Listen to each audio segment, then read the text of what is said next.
you start off wide, right? With all these options and choices. Me, I'm looking for substance. So if you can't come with a substance level of conversation, I have no interest. Okay. You black man taking the liking of how my lifestyle is living and how I'm going, man. You being intrigued, man. That's very humbling for me, man.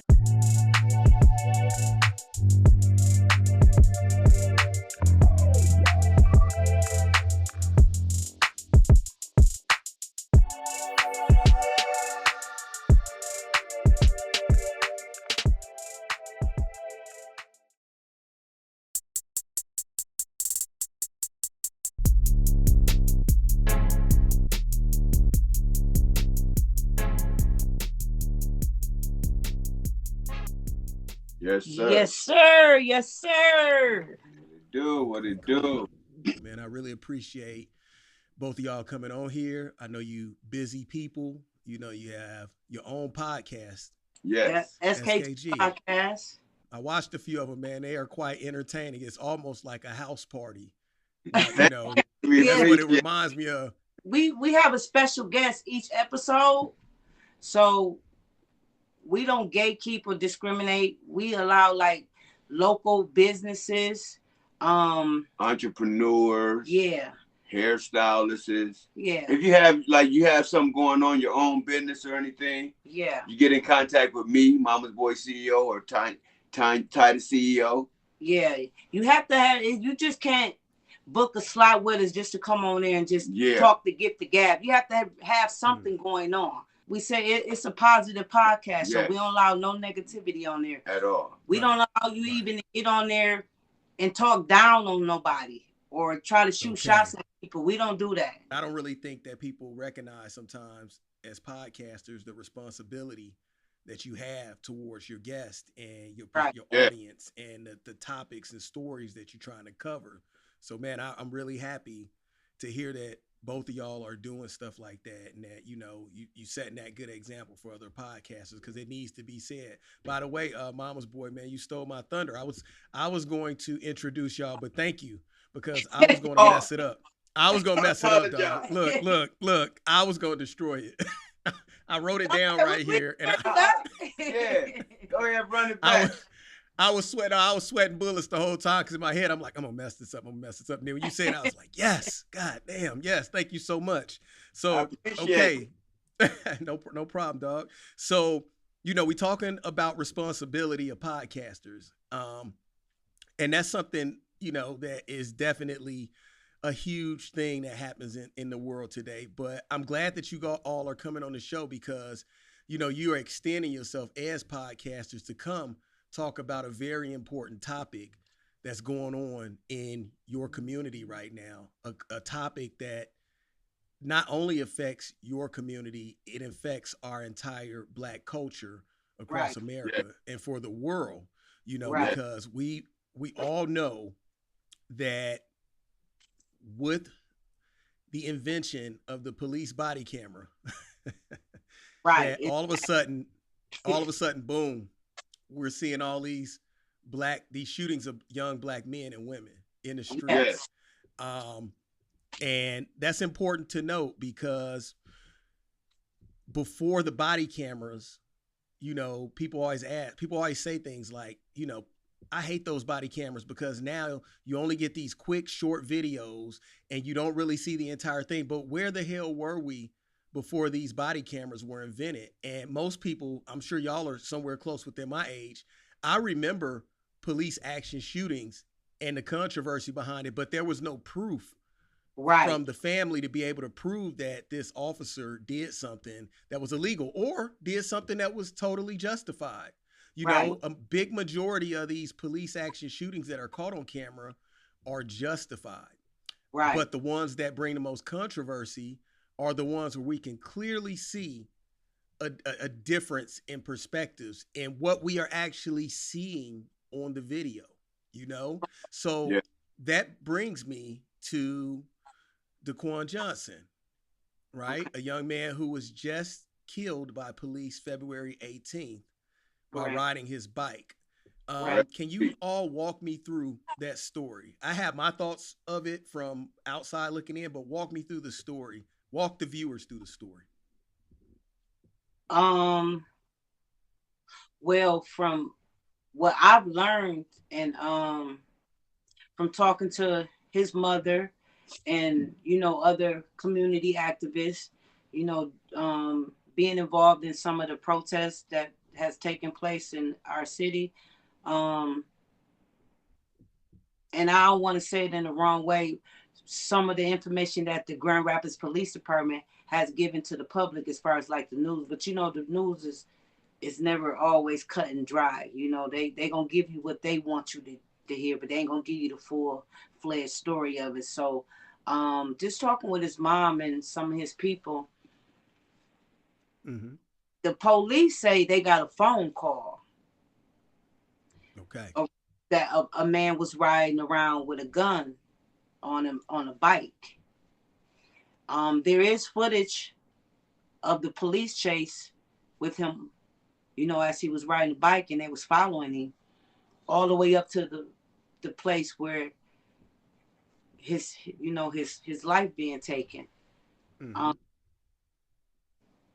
So, and it was, go ahead.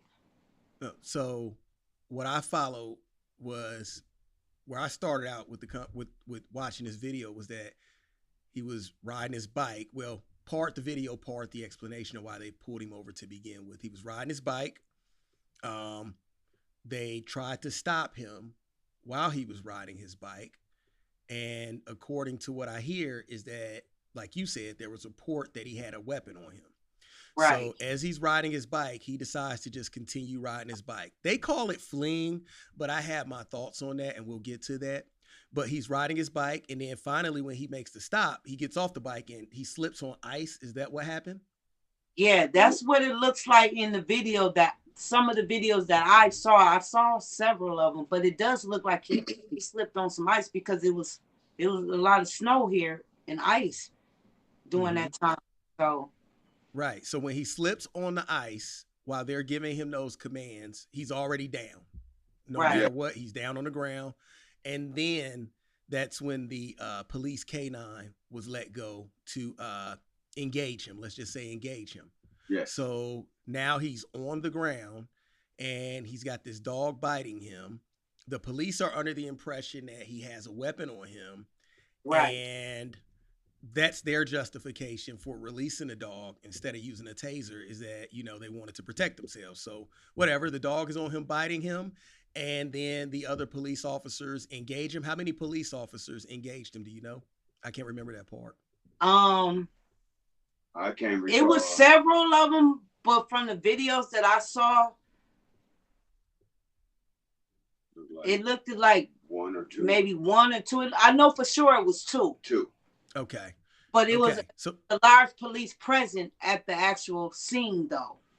Okay. So they are on top of him. So we were really on top of him. Go ahead. So we wouldn't really know how many engaged. Right. Okay. So long story short, a bunch of cops are on him. Let's just say 2 to 3 police officers are tackling him. You got a dog. That's another police asset. Right. They're on top of him. They have him pinned to the ground. What I'm hearing is police officers saying he's got a gun.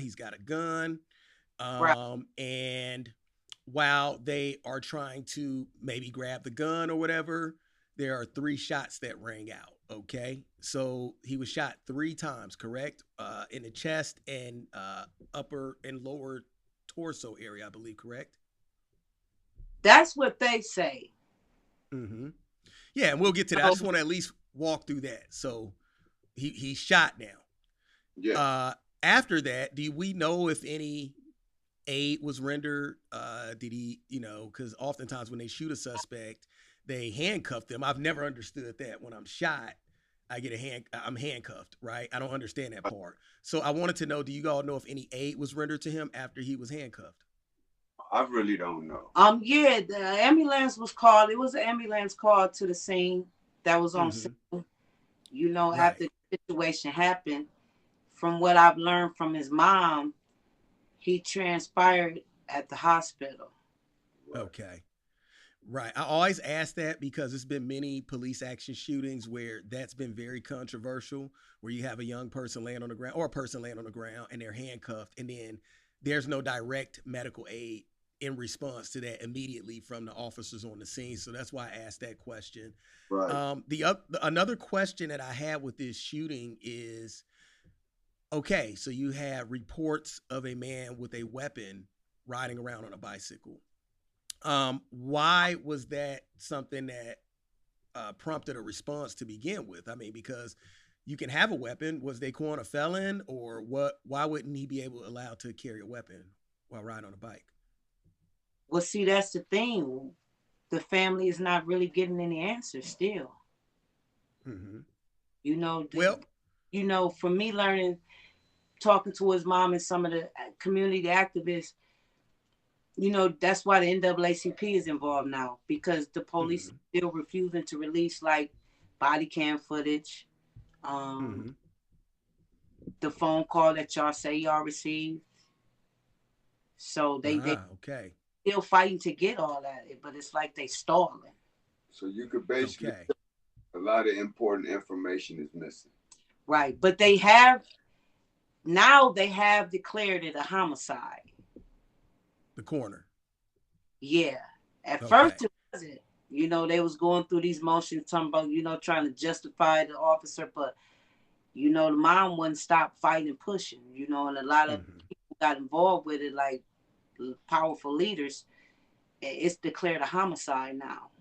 Okay. Well, having his hand on the weapon was one of the controversial points of the police's perspective of why they had to shoot him, was that he potentially had his hand on a weapon. And that's what people are disputing in this video, correct? Like whether or not he was even in a position with a dog biting him, with police on top of him, pinning him to the ground.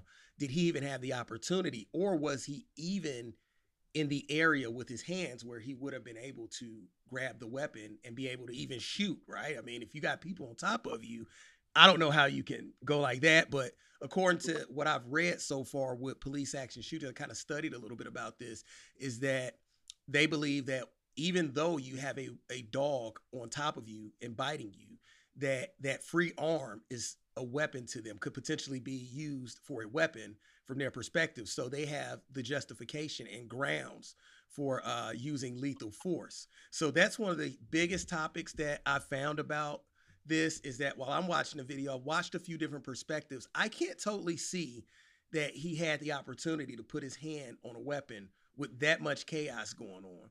But the other thing that I want to know from, and this is all just perspective, because I mean, right now we don't have information, right? Right. So correct. Obviously, let's say they don't have as much information as they want as well. There's a narrative being fought for right here from the community standpoint, and from the officer standpoint, well, the police department standpoint, and from the family standpoint. And everybody is fighting to get that narrative across. The narrative is what will win in this case. So we're allowed to think outside the box with this. And that's why I wanted to do this with you all, because we're going to think, we're going to brainstorm this per se. So I'm thinking, if he had a weapon, my thoughts is, why was he stopped in the first place? Can you give me, do you guys have a problem with that around Grand Rapids with police, with doing illegal stops on people, or even harassment within the community? Is there a history of that? I looked up some of the Grand Rapids incidents. The only one I can pick up is from a young man named, I think, Patrick Loya back in 2021 or something like that. Right. So you don't have a huge history of police action shootings around there. I think they said 12 in like 4 years, and that's pretty low. So what do you think about that? Do you have that type of issue going on in the community? Oh, it's a very heavy profile and presence with the police in the inner city in Grand Rapids. Very heavy. Mm-hmm. They profile a lot here. Yeah. Okay. Like, I don't know if you got a chance to see one of the commission meetings they did here in Grand Rapids about a week or so ago, when a white guy, said he intentionally, basically intentionally drove around for over a year with bold tags just to see, through different jurisdictions, just to see if the police would profile him and pull him over. And he stood in the meeting and said that y'all never bothered me. I rode through the neighborhood, black neighborhoods, y'all never bothered me. And he also stated at that meeting, the commission meeting, he intentionally rode around with a gun in his pocket. He never got bothered. Yeah. Was he on a bike when he did that, or was he driving around in a car? He said he was on a bike when he did that. I did catch some of that, but I didn't catch that part. So yeah, I thought that his statement was definitely something that raises an eyebrow, right? About the way police view whites versus blacks in the community, or let's just say minorities in the community, because honestly, this is a minority issue. It happens a lot more with more frequency to minorities than it does to white people, statistically. So you would say that you do have a problem with police harassment within the community. Now, one thing that I want to ask, because there's always going to be people who, have a different perspective. It's widely considered that police engage black people more than normal because of crime in the area. So how's the crime in Grand Rapids? I mean, it's crime here, no sugarcoat. We got a lot of black on black crime. So could that have added to police having that heightened sense of awareness when it comes to having a justification for engaging Daquan, from your thoughts, your perspective? I mean, I get what they're saying in the inner city where that happened, and there's a lot of crime in that part of the city. But there's also a lot of crime in the outskirts of Grand Rapids, like Kenwood, Wyoming. It's a lot of shootings and things that happen in those neighborhoods. Probably not as much, but they do those type of crimes in those neighborhoods. It's majority white people in them neighborhoods. Okay, so just say even if they say I'm a suspect or something, right? The way you don't have to handle the situation the way they do. Everything is guns drawn. Some people gonna get scared automatically. Panic. Yeah. So if I see you coming at me, of course the average person gonna tense up, get scared, probably run. Now you mad I'm running, so when you catch me, you're gonna do something to me. Right. So good point. We can't win regardless. Where I come from, I know we can't win. And I'm only saying that, I'm only raising that perspective because that's what a lot of people on the other side of this debate are going to say. That's always the issue. I personally, for the record, I don't think just because you are in an area that has high crime that it provides you any more so leeway to engage anyone else in that community as if they are a criminal. Yeah. So I think that's a huge problem that we deal with in policing culture, is that instead of you finding the criminals, you just assume that a large part of people in the community who look a certain way are criminals. So you engage them a little bit less respectful and a little bit less understanding, and you don't handle them as professionally as you would in an outlining community. So I know that's a big deal in policing. That's why, it's always that debate that police need to get out and actually be a part of the community. They need to be more engaged before these things happen, because there's this other part of it where they say like African-American people or minorities don't snitch, right? But that's just a reflection of the fact that we don't have a close connection with police officers in our community where we would feel comfortable to share information and feel that our safety would be paramount to the information that we're providing. So that's where like people who are doing crimes actually are winning that snitching perspective versus police officers, because we don't see a lot of police officers willing to get out the car. Right. So let's continue with this. So Daquan, he dies in the hospital, and of course, this hits the news and people are watching this unfortunate tragic event, and the community is drawing their own perspectives. What was the atmosphere after he was shot in the city? Oh, it was a lot of turmoil. A lot of people were angry. They were upset. The community was in an outrage. especially once some of the footage was brought to social media from people who actually lived in the apartment complex that were filming off their phones. You know, it was before the police even showed any footage on the news. But with them knowing when he passed away, with the city of Grand Rapids, knowing when he passed away, they knew they had to go about it the right way because consequences will be served. So they went about it the right way. Protests, meetings. Right. Yeah. So the public handled it in the right way. Right. They didn't lash out and get to rioting and, well, you know, none of that. It was like bro said, a protest, a rally. The first one was put together and held at the location where the situation took place. And, you know, the community came together as a whole, you know, and it was a positive thing. Like the voices had to speak out. But everything was done in the right manner. Right. Yeah. And definitely in the right manner. So how long from the incident till when the police released the body cam footage? And was that a reflection of the community's outrage and them speaking out about it? Or did the police already put that information out before the protest? No.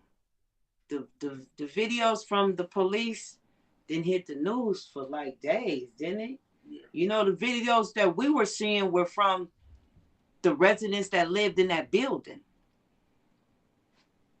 From their phones that they were filming. So in essence, they had to put that video out because they wanted to get on top of the narrative. They had to. They had no choice. They had to. Not only do his mom and family want answers, right? The public want answers. Exactly. Yeah, his mom was quoted saying they executed my baby to the news. So yeah, I mean, she definitely saw that, as a lot of other people seen that video, as a killing versus a justified shooting of another black man. What do we know about Daquan? What do we know about his life? What do we know about his history? I don't know him at all. I don't know him personally. I met him a couple times. I know his mother. She's some years older than me. Mm-hmm. I know of his father. I don't know his father personally like that, but I do know of him.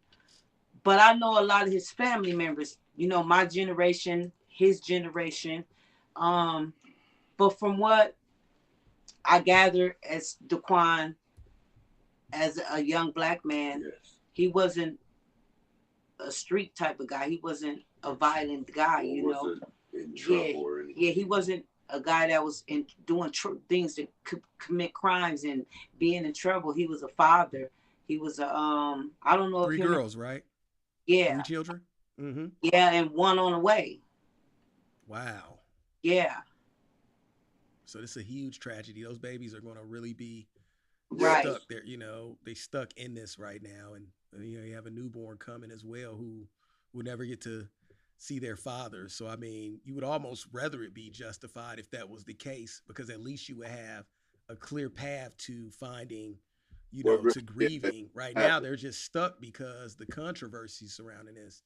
That's why it's so important that, you know, police officers and police departments and the city in these different situations gets it right, because, you know, you'll never get our communities to come together and align with the values that police want to, you know, well, that culturally they would want us to have, you know, where we respect the police, where we want them to be in our neighborhoods, if they don't get these things right. So it keeps that trauma in our community. And of course, a lot of people in the outlining counties, they're going to say like, well, blacks kill each other all the time. What justification is that for cops to kill blacks, though? I don't get it. I don't get the connection.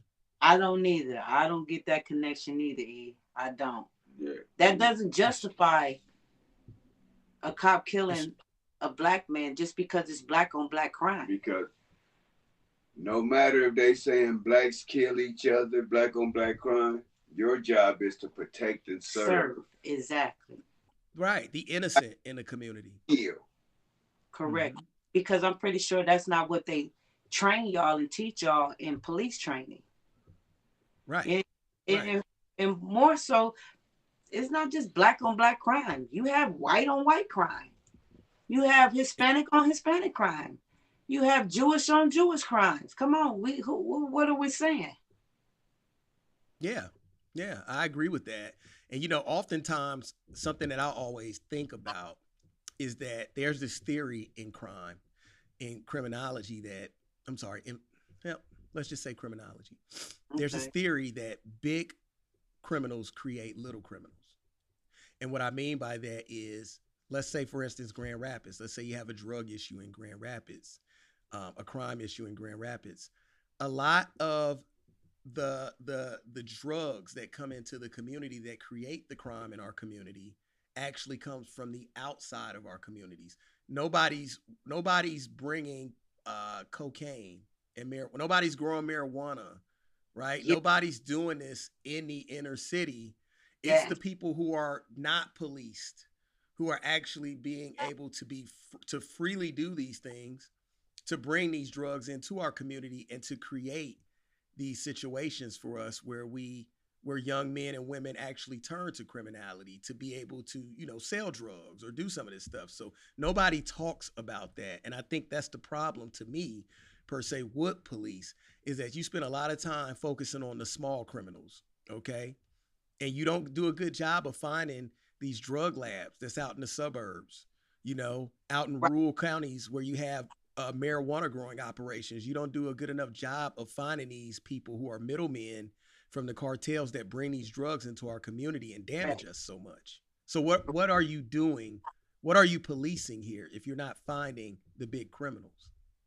Exactly. It's like, I wouldn't say they're afraid. It's like they don't go to the source, the root of it.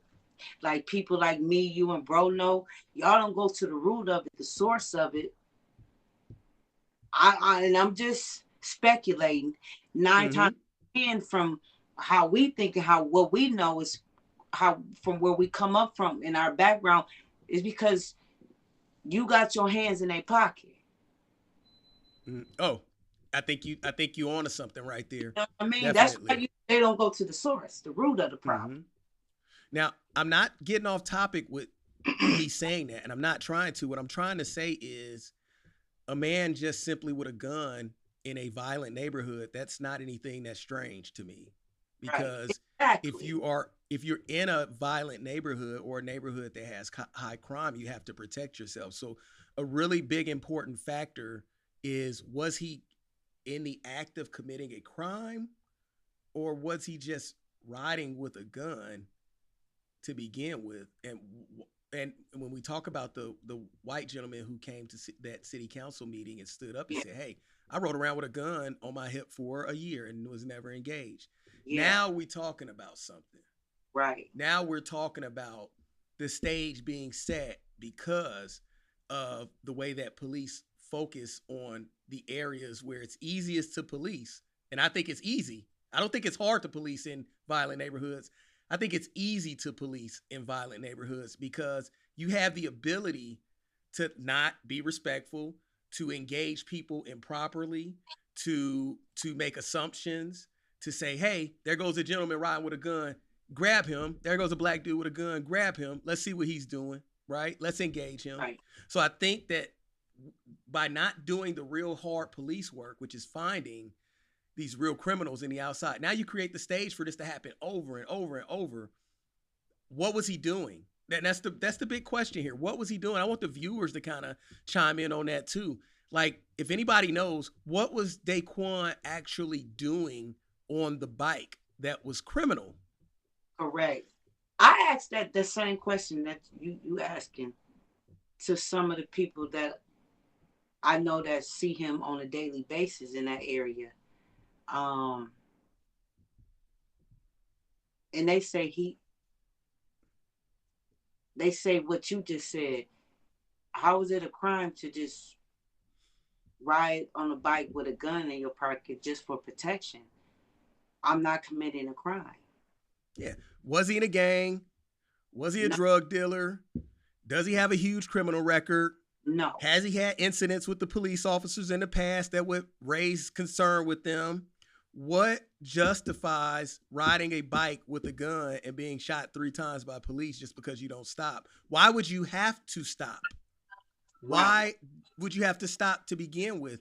Do you guys have a open frisk law there where police can just pull people over and just stop them and say, hey, I want to check you, you know, or don't you have to have a reason to engage don't they have to have a reason to engage a citizen? Yeah. So they can't just stop you and be like, no, they have a reason. They're right, supposed to have a reason. Yeah. I mean, the viewers in Grand Rapids, I don't expect you all to know all of that, by the way. I'm posing those questions for the viewers too, the people, the experts who get on here. Yeah. And if you notice, a lot of times when they stop a person, you fit the lineup of a suspect. Right, the description. Yeah, the description of the suspect that we just got a call about. Now, you ain't getting no call about me. You just want to mess with me anyway. Right. Because of area I'm probably in a highly drug area or no matter whatever area, but you just want to mess with me because you see me in this area. You didn't get no call about me. I don't fit no description because there's no description to fit. Right. Well, the funniest thing about that whole statement when I hear that, do you fit the description? You fit the description of a black person in the area. What crime? What incident? You are dealing with these incidents every day, week in and week out. So after a while, everybody fits the description of somebody because crime is crime, right? Like, which case? A year ago, a week ago, a second ago, we all fit the description of somebody who done a crime. What's the point? It's a lame excuse to pull somebody over. So is the searches after simple traffic violations, right? Because I mean, if you can't get caught on riding a bike, then it'll be he jaywalked, he rode across the street the wrong way on the bike, or he hopped a curve, or he rode past somebody fast and it was a dangerous. It's always an excuse that can be used to justify. So I think that's where, and I'm not accusing the city, I'm not accusing the police department at this time or the police at this time of any type of corruption at all. So I'm just putting that out there until we get every bit of information that is provided. And a big reason why we don't get the information is because there are lawyers involved in this, right? And there are ramifications behind this. And there's a way that cities have to do this so that the overall good is achieved, right? I think the biggest thing is when you try to hide or you try to control false narratives for police departments, that's where the corruption and the bad narrative start at. So along the lines of the narrative, I think that's where we get off to the wrong footing on a lot of these incidents, is that first lie is the lie that has to roll into a gigantic ball, right? It has to roll into a gigantic snowball and turns into an avalanche. Because if you don't answer why this person was stopped to begin with, why it was justified that this person was pulled over or stopped on their bike to begin with, if you lie just one smidget on that narrative, you start the corruption right there. Right there. Mm-hmm. Exactly. It becomes a snowball effect. So now, once you get that going, now everybody's trying to save face at this point. Everybody's lying now.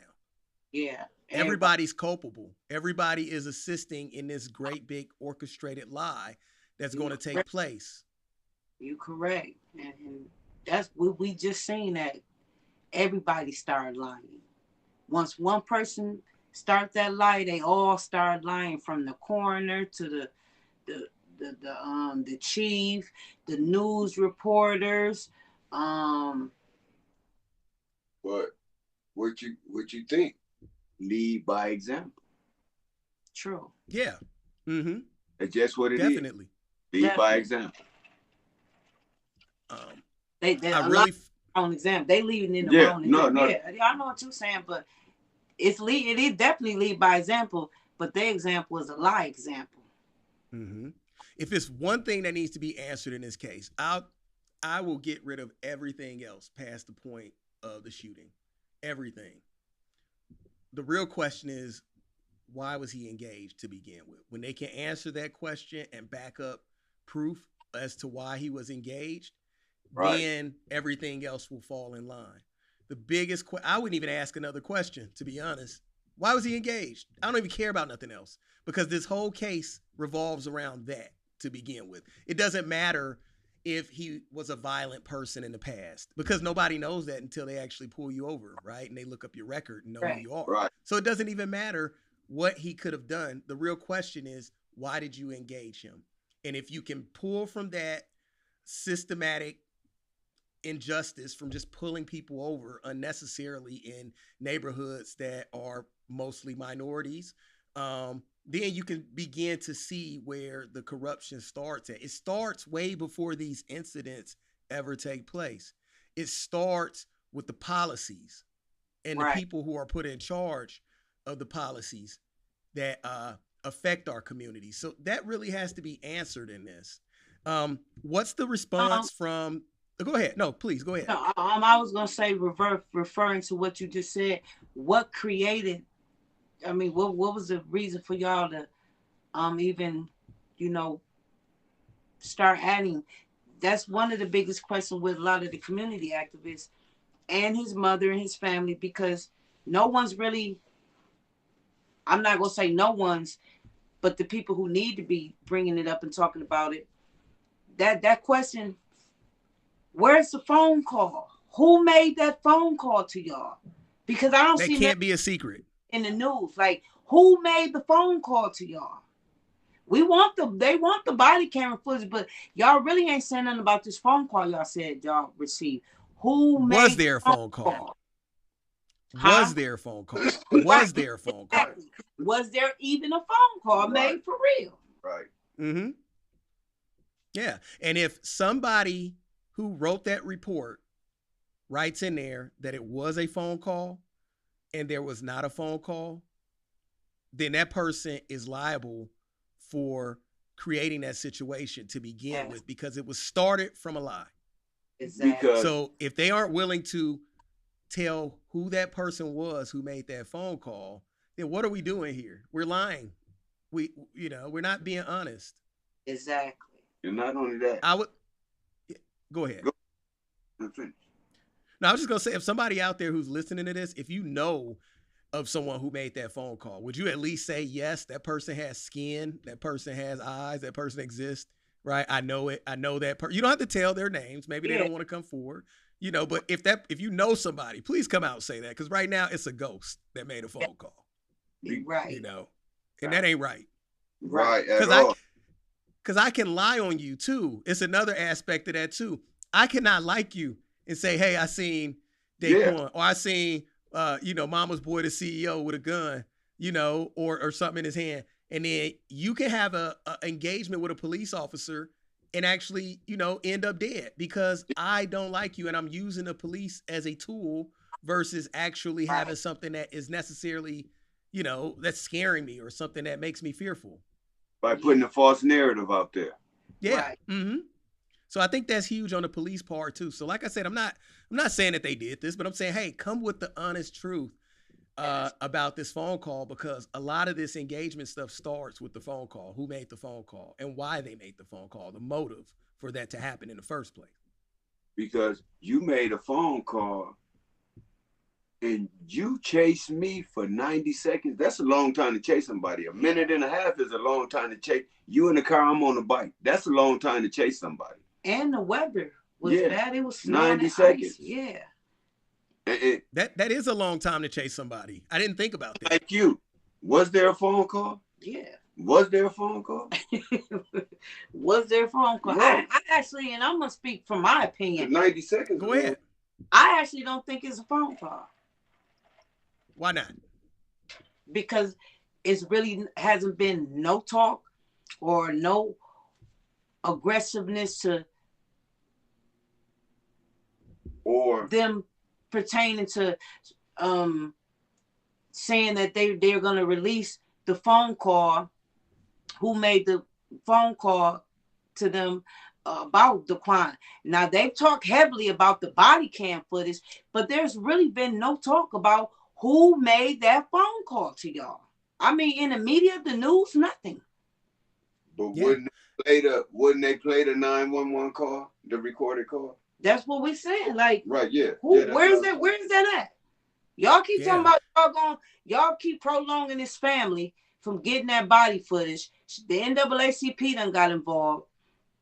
The lawyers done got involved. Y'all stalling them still. Y'all still stalling them. But there's really nothing saying about that phone call. Here's something to think about. But I ain't hearing nothing about this phone call y'all got. Here's something to think about too. I think you just raised a good point, Mama's Boy. Is 90 seconds chasing somebody. I would think that you would be more of a threat upright than on the ground. So if I'm chasing you for 90 seconds, yelling, put the gun down, or, stop, and I feel like you're a threat, once I'm on the ground and you're mobilized, how does 90 seconds weigh 20 seconds of a wrestle on the ground with somebody, right? Or I think it's probably less than 10 seconds. I think that's what I read in a report. So 90 seconds of riding a bike, free-handed, you can grab the gun, you can shoot backwards. I don't know, some John Woo shit or something. I don't know how you would turn around and pop a wheelie and, shoot. I mean, it's kind of fantastical. Yeah. But 90 seconds versus 10 seconds on the ground, and that's where you fear. I would figure that a person would be more capable of doing violence while they're upright for 3 minutes. I agree. And then when you do catch 30 seconds. But then when you catch up to me, soon as I get off of something, I fall. So I'm not a threat at all, period. Correct. And I'm not in the prone. I mean, I'm in the prone. I'm not in the supine. So I'm not on my back. I'm on my stomach. Exactly. Yeah. He was also on his stomach, and they also had his hands behind his back. But that would be afterwards, right? Well, the video footage that we saw in the Boston Square meeting, where they showed the public, he had his hands behind his back. He was on his belly. While the dog was still aggressively biting, and the police was doing what they were doing. Shade saying that first, in order for him to get his hands behind, he had to fall first to get down there. Right. Yeah, he fell off the bike. Right. So he was never a threat at all. Correct. Potentially, he was never a threat at all. Potentially. Yeah. They have to have some type of evidence. But the problem, though, is often that police work doesn't always rely on actual, let's say, structural evidence, right? When it comes to these types of shootings. Because a big part of police action, the justification for police action shooting, is whether the police felt as though he was a threat to them and what they perceived in their minds as what a threat is. So there's a huge amount of bias in the way each person perceives a threat, especially if you're police. Police are just like the general public. You have police who are super aggressive. You have some who are not aggressive. You have some who are black, who live in black and brown communities, and they're less likely to feel the threat. And then you have police officers who come from the outlining communities. They grew up somewhere else in small town Idaho. They came to Grand Rapids, and now they're policing, and they think that this is the Bronx, or something like that. This is inner city Chicago, and it's just Grand Rapids, Right. So police have a lot of different, they often bring their own bias into these situations as well. And with bias comes perception. So whatever that your bias is, you're going to perceive something a different way. So that's something that has to be addressed. But I think that's a huge problem in police action shootings, is because the justification is just the justification, and everybody else has to roll with it. So there's a chance that this officer could have said, like, I really felt as though I did see him with a weapon, right? Because I think one of the statements was one of the officers said that he's pointing the barrel right at me. I seen that statement too. Was that, did you see any evidence with that, or is this just a statement? I right, from my opinion and me voicing, just speaking from my behalf, that ain't what I saw. Right. What did you see? When I let's hear it again. The video that I watched in the Boston Square, where we went after the first protest, when they was showing everybody the footage that the mom had got, and you know, a lot of community activists had gained access to. That's not what we saw. That's not what you saw. That's not what we saw. No. Okay. So, what are you all doing now as a community to push this narrative, to push the police and the city to own up to this, or, you know, to release more information and evidence?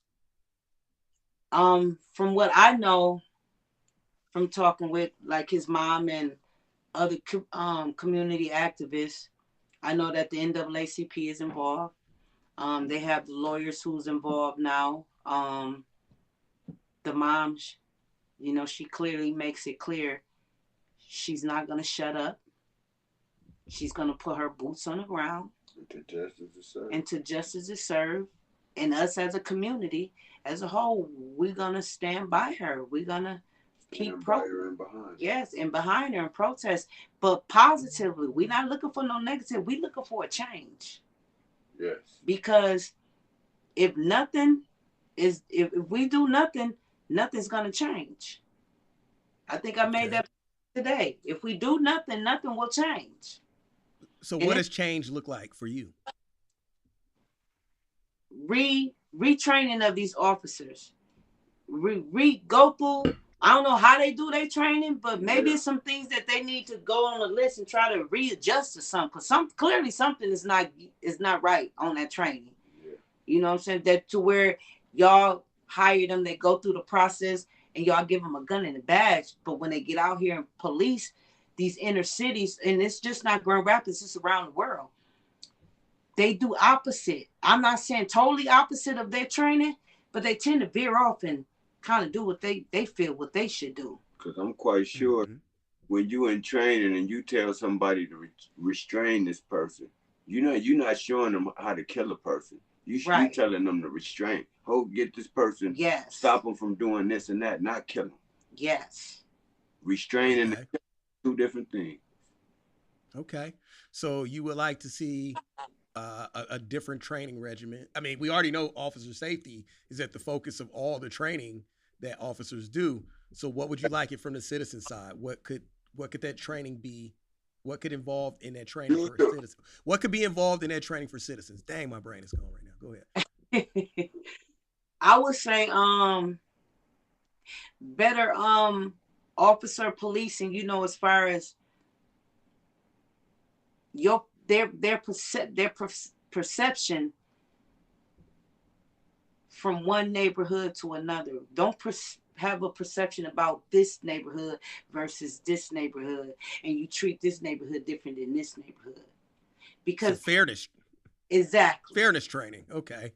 Exactly.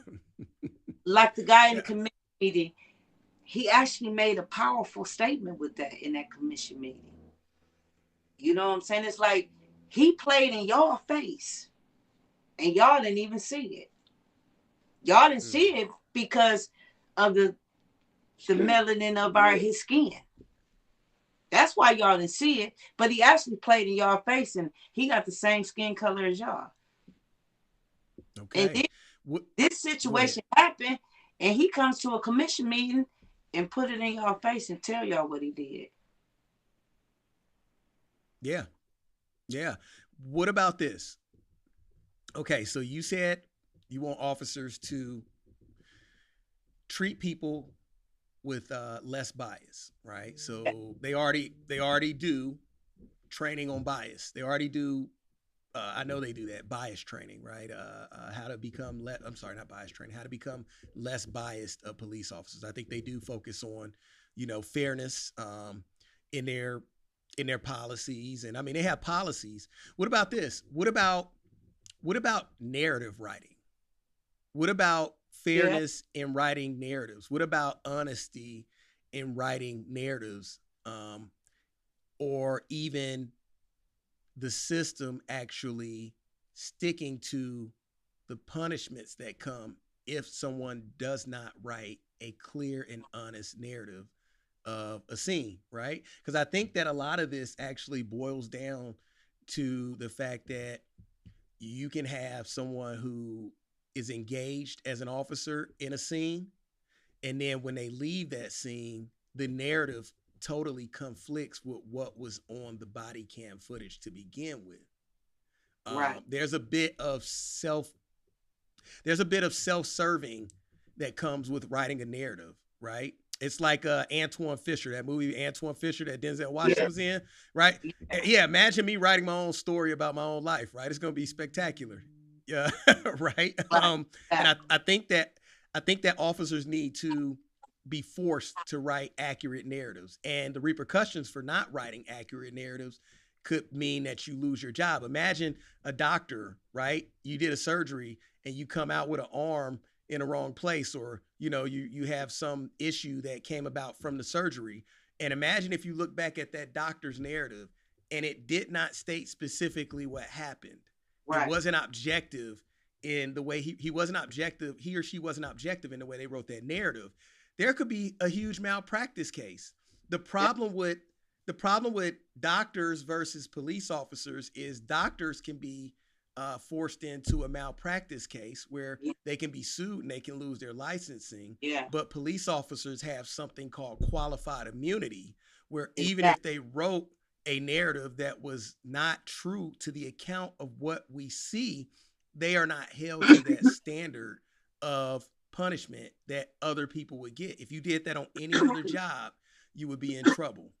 And I think that qualified immunity is probably something that pockets of activists and people who are changing laws throughout America, that needs to be addressed. Qualified immunity. There's no other place in the world, there's no other position in the world where just because you have a qualification, you're immune from the repercussions of wrongdoing, or that you can't be personally sued and held liable for something that results in bodily injury or death of another person besides policing. What do you think about that? I agree. I totally agree. It's 100% what you call it? Qualified? Say that again. Qualified immunity. I'll give you a quick rundown of what it is. Qualified immunity is a legal doctrine in the U.S. that protects government officials, including police officers, from being personally sued for money damages unless they violated a person's clearly established constitutional rights. The problem with that, though, is that since it sounds great on paper, right, that unless you did something that takes away someone's constitutional rights, fine. But we're looking at it in a lot of these instances.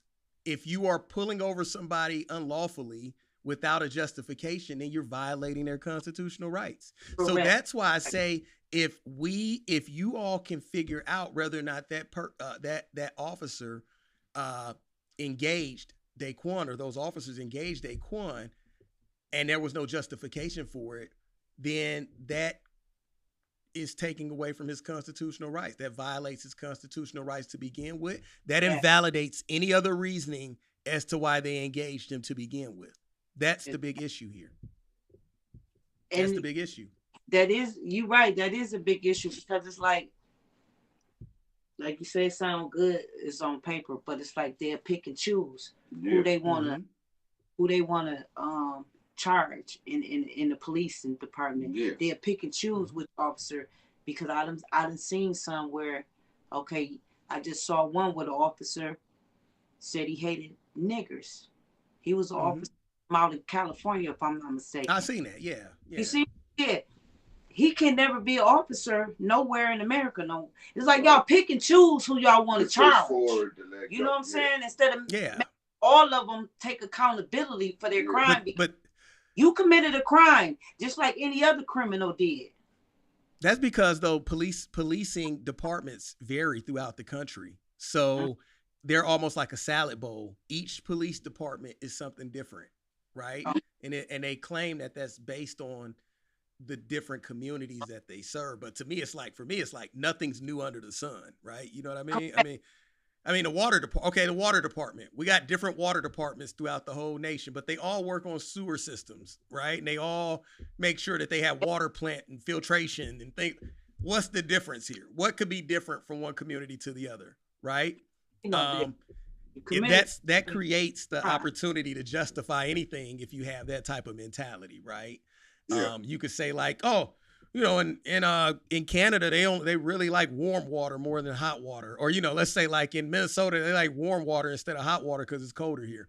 That don't make no damn sense. They need cold water, they need hot water. Policing, you need less crime in every community. What does crime look like in other communities? Maybe it doesn't look like shooting at people or selling drugs. Maybe it is helping grow operations, right? Out in the outlying counties. Maybe it is tax evasion. Maybe it is business fraud. Maybe it's money laundering in other communities. But all in all, it's just stopping crime. The tactics that you use to find the results of a solution don't change the outcome of the solution. It just changes the tactics.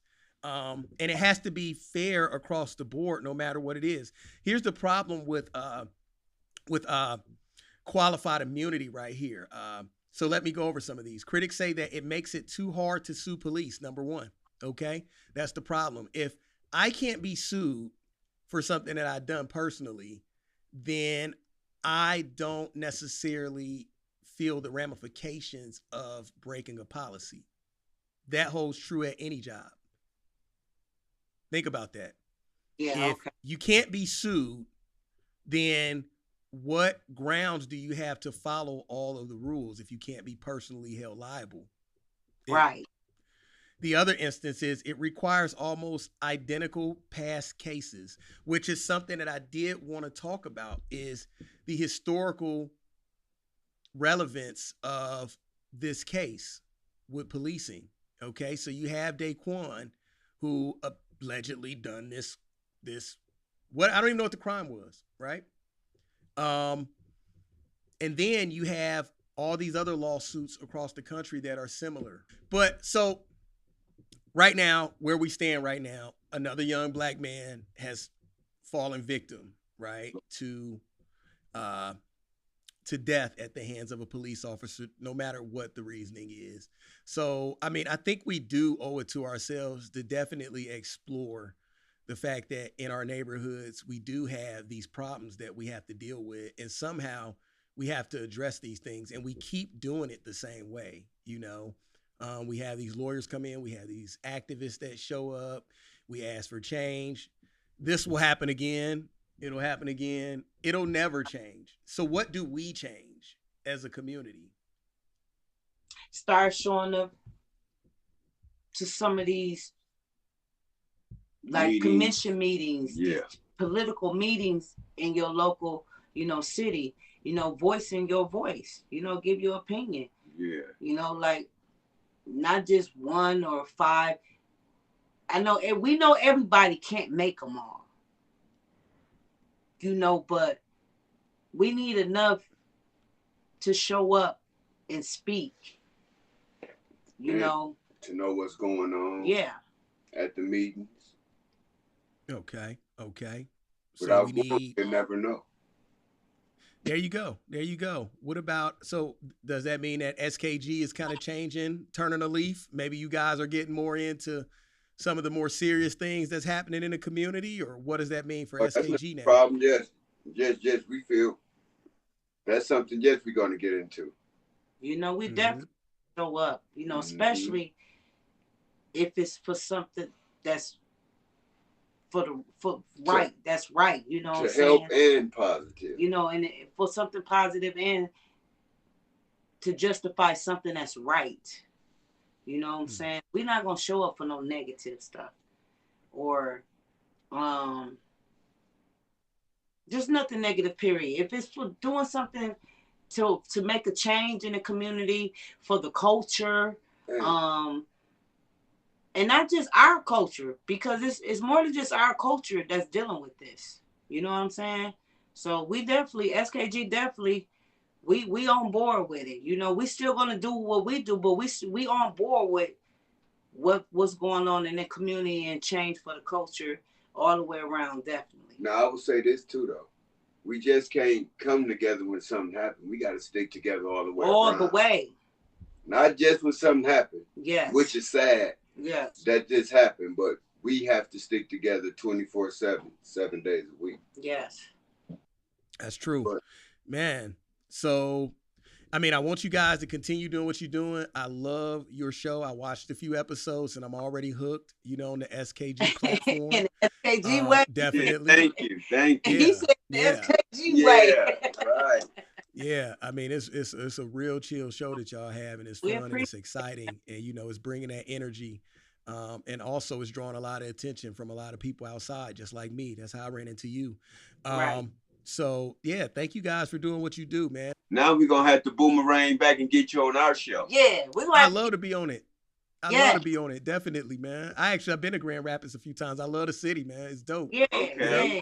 Tell me you've been here a couple times. We book you on one of them Fridays. We do it every other Friday, but I'm definitely gonna look on the schedule and see we can fit you in on one of them Fridays, man. We do it every other Friday at 7 p.m. And look, we ain't never been late either. We ain't never missed the 7 p.m. since we started either. Definitely. Where can people get a hold of you all to see the SKG show? The SKG show, it live air on my page, Tanya Felice Safor, every other Friday. It's heavy promo, so you will know which Friday it will be airing live. It's a live show with a special guest for each episode, with a topic for each guest that we have on the show. But it also, you can watch it on Mama's Boy CEO page, which is Orbeez Son. And the rest of the panel, Toya Sherman, Jay Tolliver, Sincere Savage. Those other members of the panel. Members of the panel. So each of them have a tag once we go live, so it's on all our pages. Okay, are y'all on YouTube too, or just on the page? No, not yet. We're working on a YouTube channel though, so we're not even there. Okay. We don't even have a full year in yet. Yeah. Okay, I got y'all. That's where I come in. Yeah, that's where I come in. I can anniversary. July 26th. Yeah. Okay. Make sure when you put this out, when you talk about TyDaCEO, make sure you slide AKA nasty work in there too. Nasty. Okay. Nasty work. That's what's that all about? Slide that in there too. Man, my bro got jokes, but he's serious about that though. He give me a name probably every 2 to 3 months. He come up with another name to add on to the TyDaCEO. I'll be sure to put the links to y'all channel in the description box. And I really appreciate you both coming on. We'll get together soon, man. I really thank you both. Okay. I hope y'all have a great day. We'll be in contact. We definitely be in contact, and we gonna get you on the podcast. Yeah, you'll be on the podcast. SKG way. I got to do it. I got to, man. Thank you so much. All right. Y'all take care. Peace. All right. Salute. Yep. Yep.